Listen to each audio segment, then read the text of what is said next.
জাপানে একটা পুরানা প্রবাদ আছে যে হতাশ হইও না। দেখো না, গাছের পাতা ঝরে যাওয়ার পর গাছ কিন্তু মরে যায় না, গাছ দাঁড়িয়ে থাকে নতুন পাতার জন্য। ঠিক তেমনি দাঁড়িয়ে থাকো নতুন দিনের জন্য। এটা জাপানি প্রবাদ, জাপানিরা খুব মানে এটা। সত্যি তো, দেখেন এই যে বসন্ত আসলে সমস্ত পাতা ঝরে যায় গাছের, মনে হয় গাছটা বোধহয় মরে গেছে, কিন্তু আবার নতুন পাতা আসে। ঠিক তেমনি এই মুহূর্তে বাংলাদেশ সরকার মানে ইউনূস সরকারকে মনে হচ্ছে ওই মরা গাছের মতো, ওই পাতা ঝরা গাছ, মরা মরা গাছ। কোনো পাখি এসেও বসে না, সবুজও না, ছায়াও দেয় না, মরা একটা গাছ মনে হচ্ছে। কিন্তু অপেক্ষা করতে হবে, আবার নতুন পাতা আসবে। হ্যাঁ, নতুন পাতা আসবে। আমেরিকাতে যা কিছু ঘটে গেল, ওই যে ডিম টিম নিয়ে, এগুলা নিয়ে আর আলোচনা করতে চাই না। এগুলা এখনো আলোচনা চলতেছে, বিভিন্ন টক শোতে গেলেই ওই ডিম কাহিনী। কেন ইউনূস স্যার ওদিক দিয়ে চলে গেল, ওনাদেরকে কেন এদিক দিয়ে দিয়ে দিল? আওয়ামী লীগের ওরা কাকে কাকে অপমান করছে, কাকে কাকে অপমান করে নাই? বিএনপির ওরা কোথায় ছিল? কেন ওনারা ওনাদের ফখরুল সাহেবকে বাঁচাইতে আসলো না? তার মানে কি ওনারাও কি হতাশ বিএনপির প্রতি? এরকম কথাও তো অনেকে বলতেছে যে বিএনপির গত 13-14 মাসের কার্যকলাপে প্রবাসী বিএনপি ভাইরা হতাশ, যার জন্য তারা এয়ারপোর্টের ওই 8 নম্বর গেটে দাঁড়ায়া ছবি টবি তুইলা ঘন্টাখানিক ছিল, তারপরে চলে গেছে। ফেসবুকে ছবি টবি পোস্ট কইরা যে আমরা আইছিলাম, ওটা দেখায় আবার চলে গেছে। কিন্তু আওয়ামী লীগের ওরা কিন্তু দাঁড়ায় ছিল প্রতিশোধ নেবার জন্য। দেখেন ওই যে ডিম মারছে যে ছেলেটা, ওই ছেলেটা কিন্তু এখন অনেক বড় হিরো। তাকে ফুলের মালা টালা দিয়া, বুঝছেন, শেখ হাসিনার সাথে কথা বলাই দিছে। শেখ হাসিনা তার সাথে কথা বলতেছে, তাকে দোয়া কইরা দিতেছে। এবং শেখ হাসিনা দেখেন টেলিফোনে কথা বলতে খুবই পছন্দ করে আমার মনে হয়। কত মানুষের সাথেই তো কথা বললো গত 14 মাসে। এবং কিছু অডিও কল বেরিয়েছে, ওই যে ইনুর তো আপনারা চিনেন, তথ্যমন্ত্রী ছিল। ঘুম থেকে উঠা তার একটাই কাজ ছিল বেগম জিয়ার গীবত গাওয়া, কি কি নোংরা কথা বলতো, এবং জিয়ার রহমানকে ছোট করা, এটাই ছিল তার একমাত্র কাজ। দেখেন অনেকে এখন বলে মুক্তিযোদ্ধা মুক্তিযোদ্ধা, বিশেষ করে ওই যে ফজলুর রহমান। হ্যাঁ, তার নিয়ে আবার গানও বেরিয়েছে, কিন্তু গানটা হিট, কিন্তু ফজু পাগলা নাম দিছে। যাই হোক, উনি এতে মাইন্ড করে না, বরঞ্চ আমি মনে করি উনি আগের চেয়ে এখন অনেক বেশি পপুলার। হ্যাঁ, উনি যদি নিজেই এখন একটা দল বানায় না ভাই, হ্যাঁ, স্বাধীনতার পক্ষের দল, যে আমরা স্বাধীনতার বিরুদ্ধে দাঁড়াইলাম, যারা এই রাজাকার আল বদর তাদের বিরুদ্ধে আমরা আছি, আমরা একটা দল বানাইলাম নতুন একটা নাম দিয়া, ওই দলের প্রেসিডেন্ট হইতে পারে উনি। ফজলুর রহমান সভাপতি হইয়া যদি একটা দল বানায় স্বাধীনতার পক্ষে, মুক্তিযোদ্ধার পক্ষে, তাইলে কিন্তু ভাই ওই দল 300 আসনই দেখবেন কাঁপায় ফেলাইতে পারে। এরকম কথা আমি বলতেছি না, ওনার মুখে শোনা গেছে। সাংবাদিক তখন জিজ্ঞেস করলো, আপনি কি দল বানাইতে চান? তো না না না না, আমি কেন দল বানাইতে চাইবো? তখন উনি বুঝা ফেলাইছে, আমার তো প্যাচে ফেলাই দিল। আমি যদি বলি এখন দল করুম, তাহলে তো ওই যে 3 মাস পরে যে আমাকে আবার ভিতরে ঢুকাবে বিএনপির, সেটাও তো করবে না। আমাকে তো জীবনের জন্য, আমাকে তো সারা জীবনের জন্য বহিষ্কার করে দিবে। তখন বলে যে না না, আমি দল করব না, কিন্তু স্বাধীনতার পক্ষের একটা শক্তি চলে আসবেই, এটা আমার মন বলতেছে। জ্যোতিষী তো অনেক কথা বলতে পারে। যাই হোক, দেখেন এই আওয়ামী লীগের গত 14 মাসে কি কি ক্ষতি হইলো? কোনো ক্ষতি হয়েছে কি? একবার আমরা নিজেরা নিজের প্রশ্ন করি তো, সত্যটা বলতে হবে। দেখেন এই যে আন্তর্জাতিক বিচার ট্রাইব্যুনালে বিচার চলতেছে, ওনার অডিও কল ফাঁস হচ্ছে, ওনার বিরুদ্ধে সাক্ষী দিতেছে। তার মানে কি ওনার সাজা হবে হবে এমন একটা ভাবনা? তার মানে কি উনি যে অপরাধী, এটা তো প্রায় প্রমাণ হচ্ছে ধীরে ধীরে, এবং জাতিসংঘ থেকেও বলছে যে উনি অপরাধী। কিন্তু কেউ কি বিশ্বাস করে? বিশেষ করে যারা আওয়ামী লীগ করে, তারা কি বিশ্বাস করে?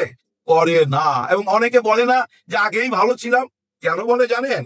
গত 14 মাসে আমরা তেমন কিছু দেখাইতে পারি নাই। হ্যাঁ, বর্তমান সরকার একটা সুন্দর পরিবেশ দিতে পারে নাই।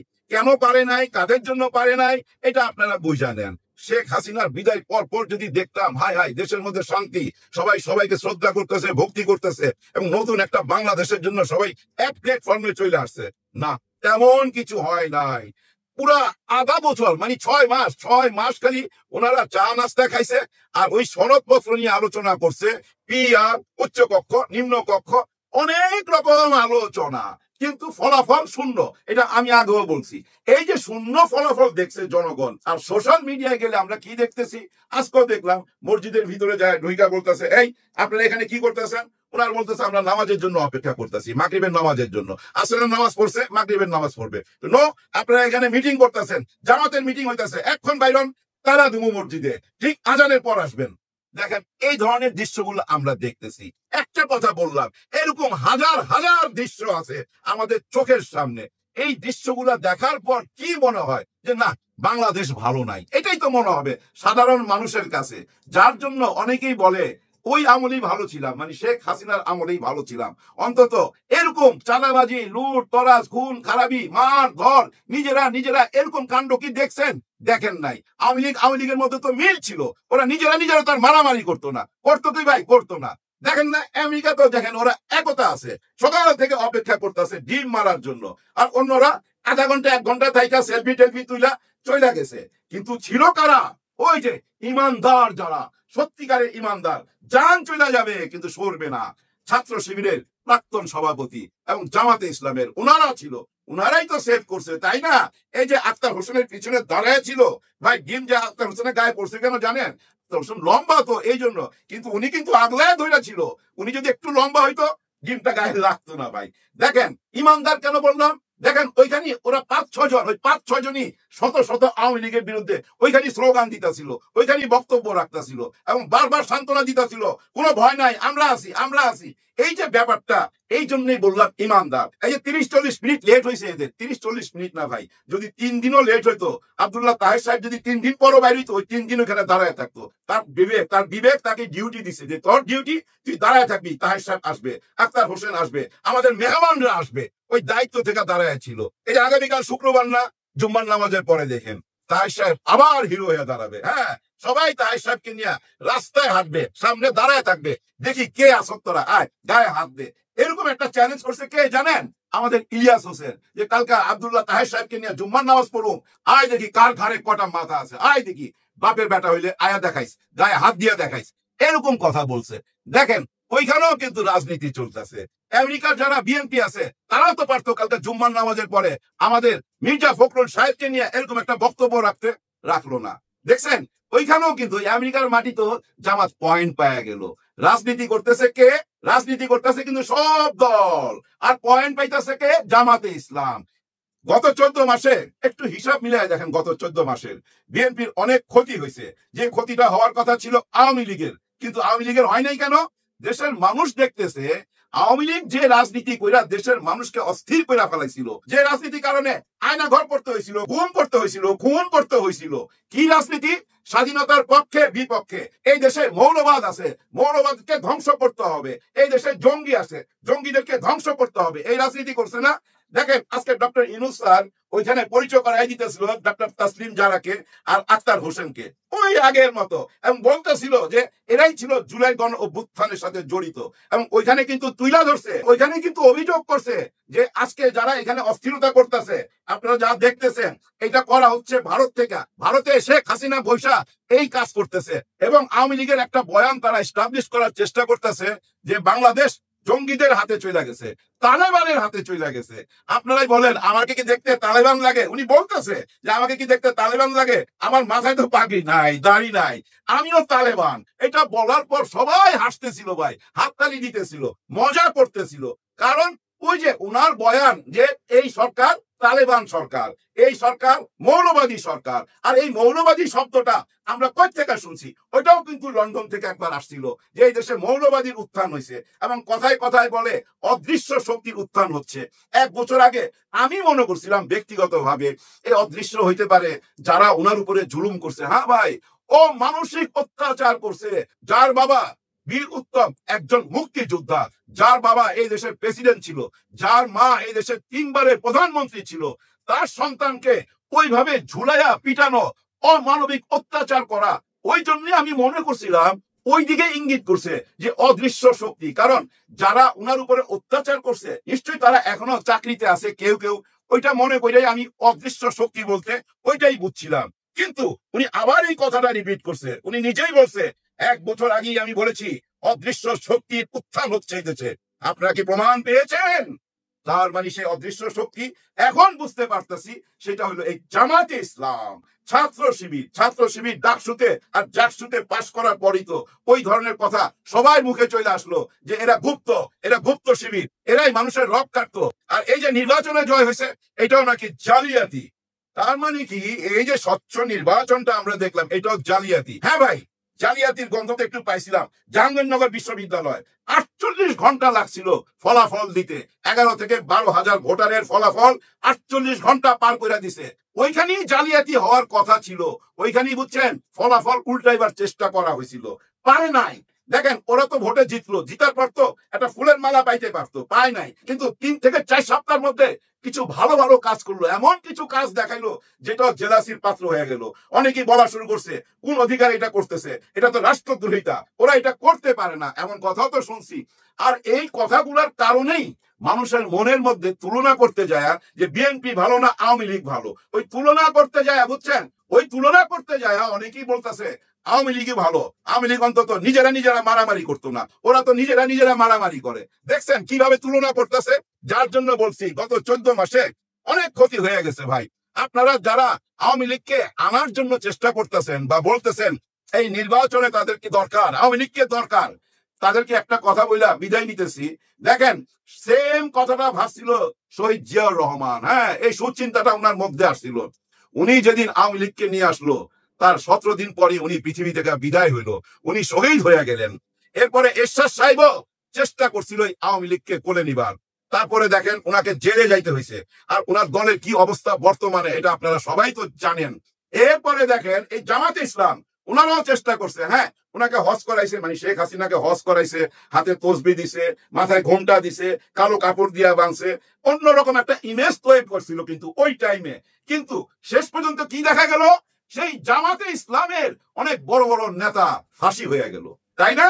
তারপরে দেখেন 111 আসলো, 111 আইসা কি করলো, খুব কায়দা কানুন কইরা মাইনাস কইরা দিল বিএনপি কে, আওয়ামী লীগকে ক্ষমতা দিয়ে দিল।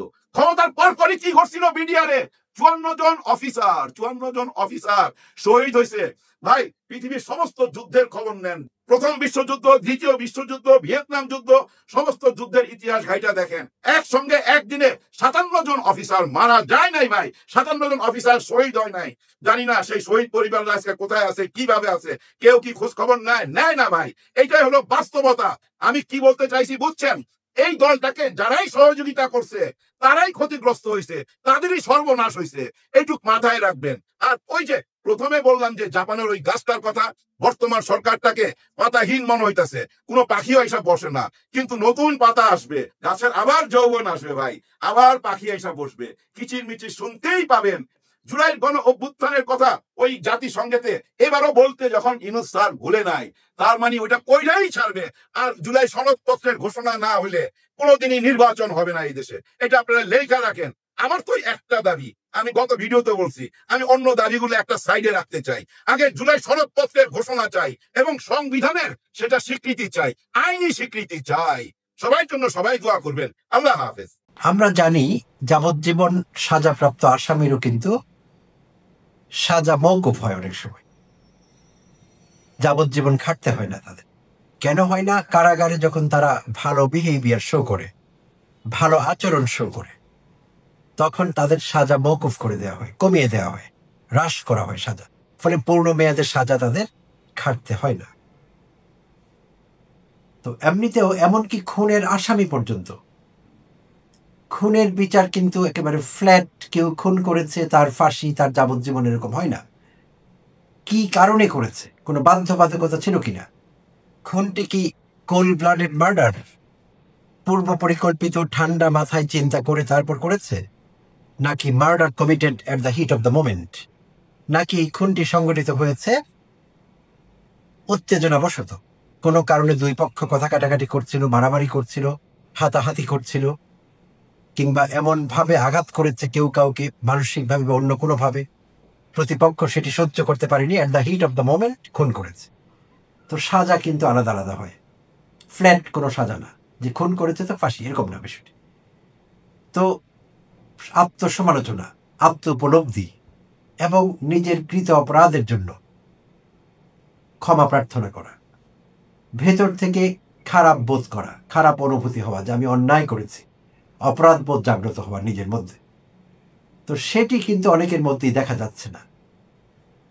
অপরাধ করছিও আমরা, আবার অপরাধ যে করেছি সেটা স্বীকারও করতে চাচ্ছি না, বরং উল্টো চড়া গলায় কথা বলছি।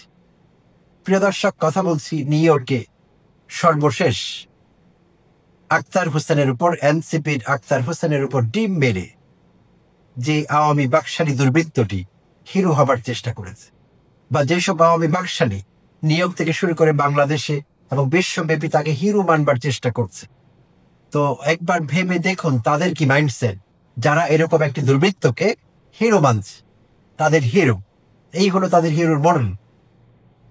তো সেই দুর্বৃত্ত গ্রেপ্তার হয়েছিলেন এবং জামিনে বেরিয়ে এসে একটি বক্তব্য দিয়েছিলেন। তার গলায় মালা চড়ানো হয়েছিল, তো গলায় মালা চড়িয়ে একটি বক্তৃতা দিয়েছিলেন। সেই বক্তৃতায় শেখ হাসিনাকে উল্লেখ করছিলেন গণতন্ত্রের মানুষ কন্যা বলে।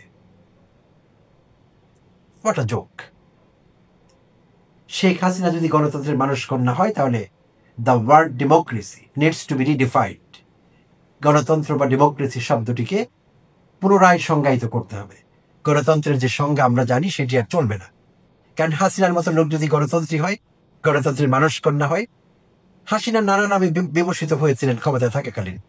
তাকে লোকেরা উদ্দেশ্য প্রণোদিত ভাবে তার কাছ থেকে সুযোগ সুবিধা নেওয়ার জন্য তাকে নানা নামে আখ্যায়িত করেছিল। যেমন তাকে বলা হতো গণতন্ত্রের মানুষ কন্যা, কেউ বলেছেন মাদার অব হিউম্যানিটি। এইসব ভয়ঙ্কর টার্মে তাকে অভিষিক্ত করা হয়েছিল। এই নামে আওয়ামী বাকশালীরা, সুবিধাভোগীরা তাকে ডাকতেন। তারপর কওমি জননী, বাংলাদেশে যারা কওমি আন্দোলনের সঙ্গে জড়িত, কওমি মাদ্রাসা কেন্দ্রিক আলেম ওলামারা, তারা এক সময় কিছু স্বার্থ পাওয়ার পর তাকে কওমি জননী বলে আখ্যায়িত করেছিলেন। তো যাই হোক, সেগুলো সবই হাইপড, বাড়িয়ে করা, অতিরঞ্জন, নানা রকম বিষয় এখানে আছে। তো সেই মিজানুরের কথা বলছিলাম। মিজানুর হাসিনাকে গণতন্ত্রের মানুষ কন্যা বলে আস্ফালন করছিলেন নিউ ইয়র্কে, এবং এইভাবে হাত উঁচিয়ে বলবার চেষ্টা করছিলেন, মাননীয় নেত্রী, আপনার জন্য জীবন দেব, আপনার জন্য এই করব, আপনার জন্য সেই করব, আপনাকে বাংলাদেশে প্রতিষ্ঠিত না করা পর্যন্ত, ফিরিয়ে না নেওয়া পর্যন্ত খাবো না, দাবো না, নাবো না, ইত্যাদি। তো এখন সেই দুর্বৃত্তটি ভুলেই গিয়েছে যে হাসিনাকে আমরা বের করিনি, হাসিনা পালিয়ে গেছে আত্মরক্ষা করার জন্য, পিঠের চামড়া বাঁচাবার জন্য। তো যে পালিয়ে যায় লক্ষ কোটি নেতা কর্মীকে পেছনে ফেলে, তার জন্য এত হায় আফসোস কিভাবে করা যায়? তাও আবার প্রকাশ্যে। আবার বলা হয় তাকে আবার মর্যাদার সঙ্গে পুরো প্রতিষ্ঠিত করা হয়। পালিয়ে যাওয়া একজন অপরাধীর আবার মর্যাদা কি, কোত্থেকে আসে? অপ্রয়োজনীয় বেশি কথা। যাক, তার কথা বাদ দিলাম। নিউ ইয়র্কে একেবারে সাম্প্রতিক সময়ের হাসিনার যে অডিওটি ফাঁস হয়েছে, ফোনে কানেক্টেড হয়েছিলেন হাসিনা নিউ ইয়র্কে ঘরোয়া বৈঠকে তার নেতাকর্মীর সঙ্গে। সেখানে হাসিনা যে নির্দেশনা দিয়েছেন সেই বিষয়ে কথা বলার জন্য মূলত আসলে এপিসোডটি করা। নিশ্চয়ই আপনারা ইতিমধ্যে শুনেছেন তার বক্তব্য। তো সব কথার ভিড়ে হাসিনা অত্যন্ত আলোচনা করার মতো একটি মন্তব্য করেছেন। সেটি হলো, এই মুহূর্তে নিউ ইয়র্কে অধ্যাপক ইউনূসের নেতৃত্বাধীন জাতিসংঘ সাধারণ পরিষদের ৮০তম অধিবেশনে যোগদান করবার জন্য যে টিমটি আছে, রাজনৈতিক নেতৃবৃন্দ সহ বিভিন্ন দলের, বিএনপি থেকে আছেন মির্জা ফখরুল ইসলাম আলমগীর, জামাত ইসলাম থেকে সৈয়দ আবদুল্লাহ মোহাম্মদ তাহের, এনসিপি থেকে আখতার হোসেন এবং তাসনিম জারা এবং আরো কয়েকজন আছেন, তারা ওখানেই ছিলেন, ওখান থেকে যোগ দিয়েছেন। বিশাল বহর, ১০৪ জন সর্বসাকুল্যে, জানি আমি গতকাল কথা বলেছিলাম, একটি কন্টেন্ট দিয়েছিলাম এবং সমালোচনা করেছি, সেটি ভিন্ন প্রেক্ষাপট। তো সেখানে হাসিনা নির্দেশনা দিয়েছেন এই অধ্যাপক ইউনূসের টিমে, এই ইউএন টিম বা জাতিসংঘ সফর যে টিমটি তার সেখানে আছে, এই টিমে যাতে কেউ অক্ষত অবস্থায় বাংলাদেশে ফিরে আসতে না পারে সেই নির্দেশনা দিয়েছে। যেমন ব্যবস্থা নিতে হবে, ওই টিমের একটি সদস্য যাতে অক্ষত বাংলাদেশে আসতে না পারে, প্রত্যেককে আহত নিহত করতে হবে, তার মানে এরকমই দাঁড়ায় হাসিনার নির্দেশনা। তো এতে আমরা অবশ্য অবাক হইনি। কেন অবাক হইনি? এরকম নির্দেশনা হাসিনা গত অনেক দিন থেকে দিচ্ছেন, 1 বছর ধরে পালিয়ে থেকে ডিজিটালি বা কখনো ফোনে কোনোভাবে নির্দেশনা দিচ্ছেন।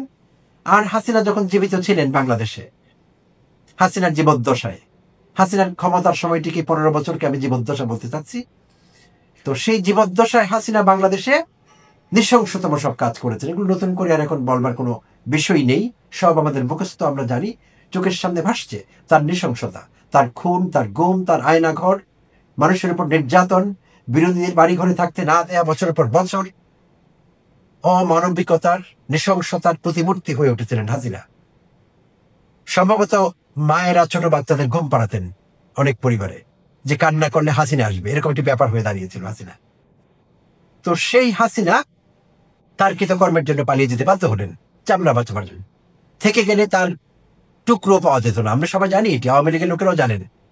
তো সেটি জানবার পরও যেখানে যেখানে আওয়ামী বাকশালীরা আছেন তারা তার জন্য হা পিত্তেশ করছেন, তার জন্য আফসোস করছেন, তাকে ফিরিয়ে আনবার চেষ্টা করছেন, তার মর্যাদা প্রতিষ্ঠিত করার কথা ভাবছেন। বিপজ্জনক, বিপজ্জনক সত্যিকার অর্থে এই বয়ানটি। তো এখন হাসিনা যা বললেন সেই কথা একটু বিশ্লেষণ করা যাক, যে কেউ যাতে অক্ষত অবস্থায় ফিরে না আসে, এটি একটি সন্ত্রাসী বক্তব্য। একেবারে স্ট্রেট টেরোরিজম এখানে প্র্যাকটিস করেছেন হাসিনা, এবং Hasina proved herself to be a terrorist. এবং হাসিনা যে একজন সন্ত্রাসী, হাসিনা যে একজন টেরোরিস্ট, সেটি হাসিনা প্রমাণ করেছে। আরো অনেক অডিও ভিডিওতে এই তথ্য আমরা পেয়েছি, আমাদের কাছে আছে, অনেকের কাছে রেকর্ড আছে। তো এখন অন্তর্বর্তীকালীন সরকার হাসিনার এই বক্তব্য থেকে, এই ফোনালাপ থেকে কি বেনিফিট পেতে পারে? এখানে যথেষ্ট পরিমাণ বেনিফিট পাওয়ার সম্ভাবনা আছে যদি বেনিফিট নেওয়া যায়। আর সেটি হলো অন্তর্বর্তীকালীন সরকারের উপদেষ্টাকে কিংবা কোনো প্রতিনিধিকে আরো বহুদিন পৃথিবীর বিভিন্ন দেশের সঙ্গে যোগাযোগ রাখতে হবে, বাইল্যাটারাল কিংবা মাল্টিল্যাটারাল, মিউচুয়াল বিভিন্ন কিছুতে তাদের বিদেশে যাতায়াত করতে হবে। তো যেখানেই তারা যাবেন আওয়ামী বাকশালীরা তাদের প্রতিহত করবার চেষ্টা করবে।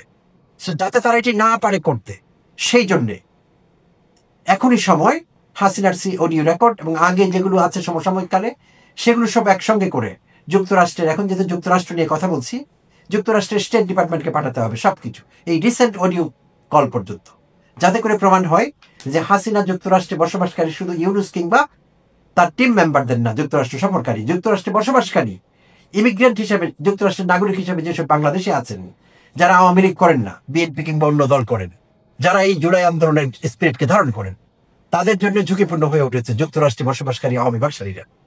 তাই আওয়ামী বাকশালী নামটি যাতে দিতে না পারে, কোথাও মিছিল মিটিং করা, ব্যানার নিয়ে দাঁড়ানো, এইসব তো দূরের কথা, এই সংগঠনটিকে যাতে একটি টেরোরিস্ট সংগঠন হিসেবে যুক্তরাষ্ট্র ঘোষণা করে, সেই জন্য আনুষ্ঠানিকভাবে যুক্তরাষ্ট্রের কাছে দাবি পেশ করতে হবে এবং এটি নিয়ে যেতে হবে, অফিসিয়ালি পেশ করতে হবে। এবং আমি বিশ্বাস করি দৃঢ়ভাবে এটি যদি করা যায় তাহলে সব জায়গায় বন্ধ হবে আওয়ামী বাকশালীদের আস্ফালন, এবং এটি করবার এখনই উপযুক্ত সময়। পৃথিবীর সব দেশে ভবিষ্যতে যেখানে যেখানে যাবেন বাকশালীরা, সেখানেই এটি দিয়ে দিতে হবে।